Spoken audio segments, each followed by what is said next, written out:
কি চিনা যায়?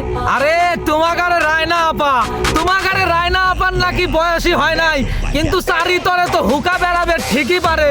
আর এ সাল পালের সাথে ও সাল পালের সাথে রঙ্গ লীলা করতি তো তার বাদে না, আমরা তো সব দেখতেছি। কে যেন একজন কইছিল ও নাকি মাদ্রাসায় ভর্তি হয়েছে। ওই কথাটা শোনার পর আমি আমার জীবনের বিশ্ব হাসিটা আমি সেদিন দিছিলাম। এ বলে মাদ্রাসায় ভর্তি হয়েছে, আল্লাহ!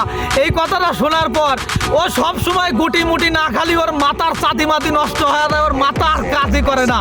আর ও নাকি মাদ্রাসায় ভর্তি হয়েছিল। এই দেখেন আবার নতুন করে কটমট খায়া কি যে একটা পেরেশানি তুলে ফেলা দিছে আবার চাটমোহরে। শোনেন, চাটমোহরবাসীর উদ্দেশ্যে কথা, এইসব মেয়েগারা চাটমোহর তেনে তাড়াতাড়ি একবারে বহিষ্কার করে দেওয়ার ব্যবস্থা করেন।